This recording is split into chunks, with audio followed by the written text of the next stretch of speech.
Robots need to be able to quickly learn from human demonstrations and effectively transfer the acquired knowledge to new, unseen objects. While the common approach to imitation learning is to train end-to-end policies, this process tends to be inefficient and requires tens or hundreds of demonstrations per task.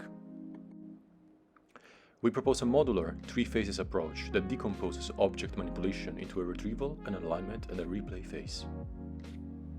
The result is a very efficient learning method. All the tasks shown below were learned with a single demonstration. Additionally, all the objects are unseen test-time objects. Several prior works have used retrieval or the use of an alignment phase followed by a fine trajectory to improve the efficiency and performance of imitation learning. The core investigation of our work is the following: what is the best combination of these building blocks? Here we show a taxonomy of recent methods that adopt retrieval or alignment in their pipeline. Behavioral cloning does not use retrieval nor alignment and computes actions from observations via an end-to-end policy. Guapo decomposes interaction into a coarse alignment phase and then a learn policy for last-stage interaction. Vin relies entirely on retrieval. At each time step, an action is retrieved from a buffer by selecting the most similar stored observations. Our method combines these building blocks starting with a retrieval phase that then guides the alignment and interaction phases. How do we use retrieval and alignment in the context of robot manipulation? In a nutshell, first, the robot queries a buffer of demos with its current observation.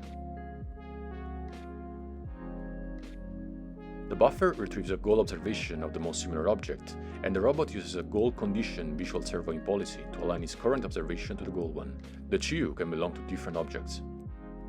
Once the alignment is completed, the robot executes the trajectory recorded during the demonstration that is also retrieved from the buffer. We test our method on 35 objects, 25 of which are test-time unseen objects, some inter-class and some intra-class. Our proposed combination of alignment and retrieval clearly surpasses all the baselines. More details are presented in the paper. We will now go into more detail about the full data recording pipeline and deployment phase. Here's how we provide a demonstration to learn a new task. The operator brings the end effector to the pose from which the demonstration starts, called the bottleneck pose. The bottleneck pose can be arbitrarily chosen. The only requirement is that the object is well visible from the prism camera.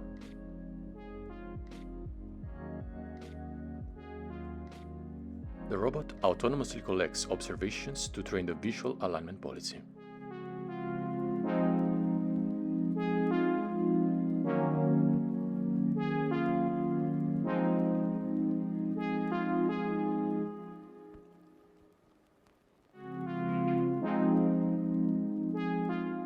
The robot returns to the bottleneck pose after data collection, and the operator records the demonstration.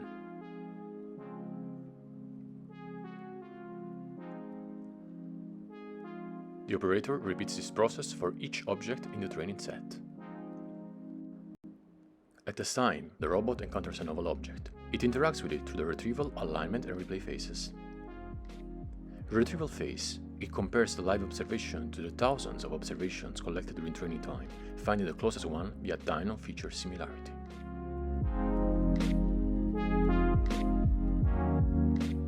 It then retrieves a bottleneck observation to use as goal observation and the demo trajectory of the most similar object in the buffer.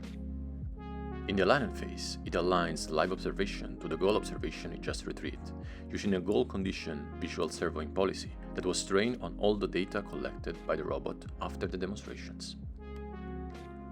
Replay phase. After alignment, it replays the retrieved trajectory. Here we show some examples on more objects.